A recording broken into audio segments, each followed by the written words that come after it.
Assalamualaikum warahmatullahi wabarakatuh.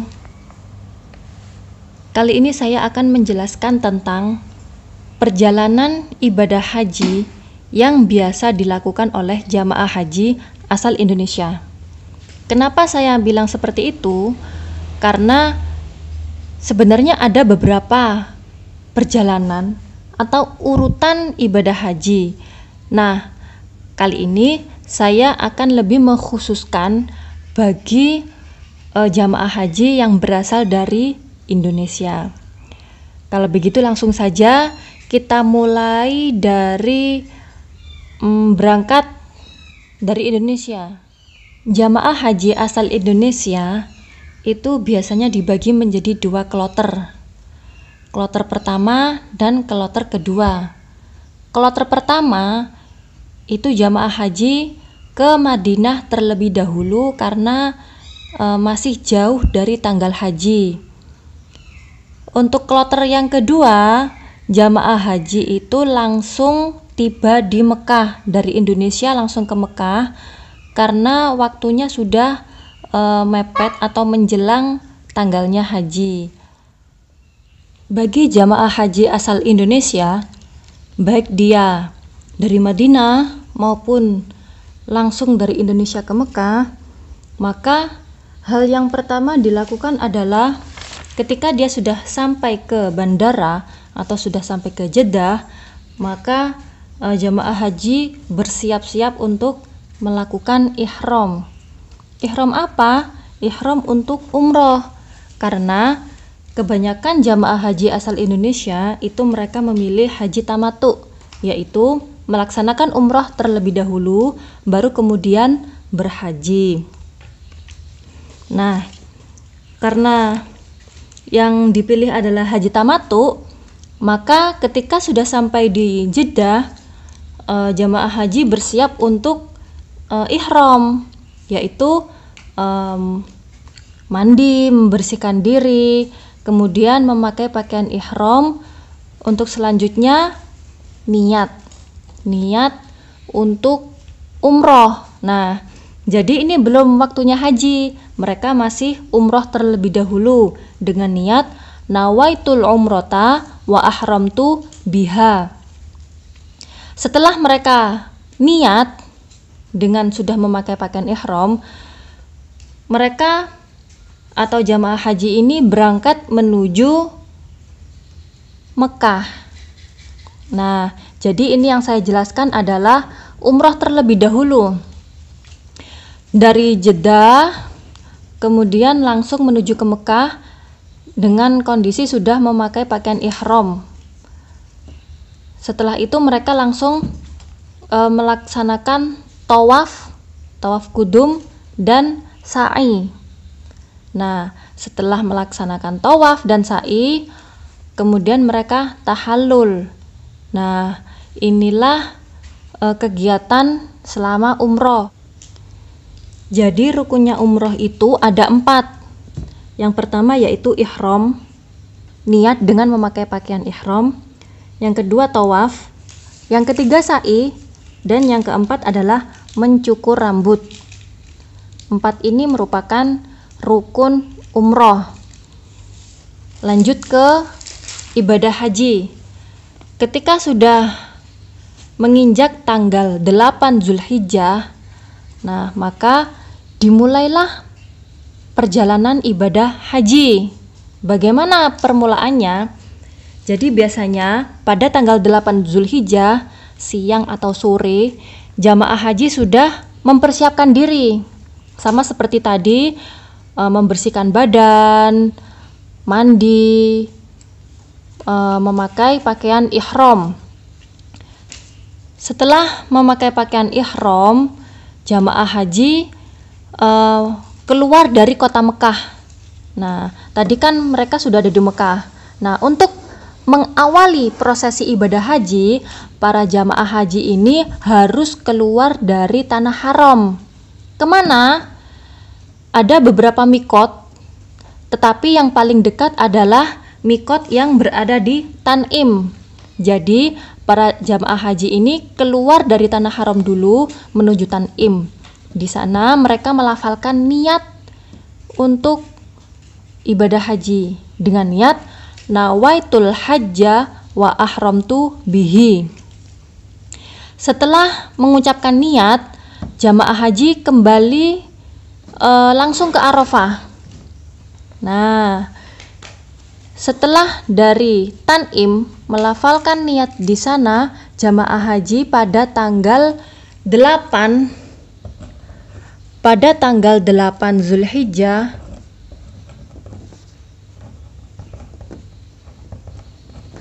ini langsung menuju ke Arafah. Untuk melaksanakan apa? Untuk melaksanakan wukuf. Nah, jadi pada tanggal 8 sore ini yang biasa dilakukan oleh jamaah haji asal Indonesia ya. Ini saya tekankan lagi, yang biasa dilakukan oleh jamaah haji asal Indonesia. Jadi pada tanggal 8 Zulhijjah siang atau sore, setelah melafalkan niat haji, langsung menuju ke Arafah untuk melaksanakan wukuf. Kapan wukuf itu dilaksanakan? Jadi waktu wukuf di Arafah itu dimulai pada tanggal 9 Zulhijjah dari zuhur sampai maghrib. Nah, ba'da zawal ya, atau zuhur sampai ba'da maghrib pada tanggal 9. Jadi ketika jamaah haji ini berangkat tanggal 8 sore, 8 siang atau 8 malam menuju ke Arafah, itu masih belum dikatakan wukuf. Belum dikatakan wukuf. Di sana jamaah haji biasanya memperbanyak ibadah, memperbanyak sholat, zikir, mengaji. Jadi tidak ada kegiatan lain selain memperbanyak ibadah. Tapi belum masuk wukuf. Nah, esok harinya ketika pada tanggal 9 Zulhijjah sudah ba'da zawal, sudah masuk waktu zuhur, inilah baru dilakukan wukuf. Baru masuk waktu wukuf. Waktunya yaitu antara zuhur sampai maghrib. Jamaah haji boleh datang sebelum zuhur. Misalkan ini tadi kan berangkatnya sore, nyampe di Arafah mungkin malam tanggal 8 malam. Itu boleh. Boleh juga misalkan berangkatnya tanggal 9 pas. Tanggal 9 pas mungkin jam 5 subuh atau jam 10 siang atau bahkan jam 1 siang, jam 2, jam 3 itu boleh. Jadi enggak harus zuhur deng ini ada di sini, enggak. Pokoknya antara zuhur sampai maghrib itu jamaah haji harus berada di Arafah. Misalkan dia datang jam 3 sore, itu pun tidak apa-apa. Yang penting sebelum maghrib dia harus berada di tanah Arafah. Sebelum maghrib jamaah haji tidak boleh keluar dari tanah Arafah. Nah, jadi ini waktunya wukuf. Kapan jamaah haji boleh meninggalkan tanah Arafah? Jamaah haji boleh meninggalkan tanah Arafah jika sudah melewati waktu maghrib. Nah, ba'da maghrib baru boleh keluar. Boleh pas maghrib, boleh ba'da isya, terserah, boleh bebas. Yang penting setelah maghrib. Nah, jadi wukuf ini waktunya ya. Setelah maghrib barulah jamaah haji boleh keluar dari tanah Arafah menuju ke Musdalifah. Untuk melakukan apa? Untuk mabit di Musdalifah. Mabit itu menginap ya. Jadi jamaah haji tanggal 9 Zulhijjah ba'da maghrib berangkat menuju ke Musdalifah untuk melaksanakan mabit, berdiam diri, menginap di Musdalifah. Sampai kapan? Sampai tengah malam. Jadi jamaah haji harus berada di Musdalifah hingga tengah malam. Setelah lewat tengah malam, barulah jamaah haji ini boleh meninggalkan tanah Musdalifah. Jadi sekitar jam setengah 1 malam sekitar jam setengah 1 malam itu baru boleh. Sebelum tengah malam, jamaah haji tidak boleh keluar dari Musdalifah. Harus berada di Musdalifah untuk melaksanakan mabit. Ya. Setelah melewati tengah malam, barulah boleh meninggalkan tanah Musdalifah menuju ke Mina. Berarti sudah masuk tanggal 10 Zulhijjah. Pada tanggal 10 Zulhijjah ini jamaah haji berada di Mina untuk melaksanakan lempar jumroh atau balang jumroh, ya. Melaksanakan lempar jumroh pada tanggal 10 Zulhijjah. Jumroh apa? Yaitu jumroh Aqobah. Nah, jamaah haji pada tanggal 10 Zulhijjah itu melaksanakan lempar jumroh Aqobah sebanyak 7 kerikil. Nah, setelah melempar jumroh Aqobah, jamaah haji melaksanakan tahallul awal. Tahallul awal yaitu mencukur rambut. Kalau laki-laki sunnah gundul, kalau perempuan sunnah untuk memendekkan rambut, ya, tidak sampai gundul kalau perempuan. Kalau laki-laki sunnah untuk digundul. Setelah tahallul awal ini, maka segala sesuatu yang diharamkan ketika haji itu sudah halal, sudah boleh dilakukan, kecuali satu, yaitu jima. Nah, berarti apa yang boleh dilakukan? Boleh memakai pakaian berjahit bagi laki-laki, ya. Kalau perempuan boleh memakai penutup kepala, terus memakai wangi-wangian, terus menyembelih hewan dan lain sebagainya. Pokoknya semua yang diharamkan ketika haji itu boleh dilakukan kecuali satu, yaitu jima. Setelah tahallul awal, ini jamaah haji masih berada di Mina. Ini khusus yang biasa, bukan yang khusus, ya, yang biasa dikerjakan atau dilakukan oleh jamaah haji asal Indonesia. Ada juga yang setelah tanggal 10 ini, setelah melempar jumroh Aqobah itu ke Mekah. Jamaah haji berangkat ke Mekah untuk melaksanakan tawaf dan sa'i. Setelah melaksanakan tawaf dan sa'i, balik lagi ke Mina. Nah, tapi biasanya jamaah haji Indonesia ini tidak ke Mekah karena nanti riwa-riwi dari Mina ke Mekah, nanti ke Mina lagi. Jadi yang di Mina ini diselesaikan dahulu, menginap dulu di Mina, untuk kemudian esok harinya pada tanggal 11 Zulhijjah itu jamaah haji melaksanakan lempar jumrah lagi. Kali ini di 3 tempat. Jumrah ula,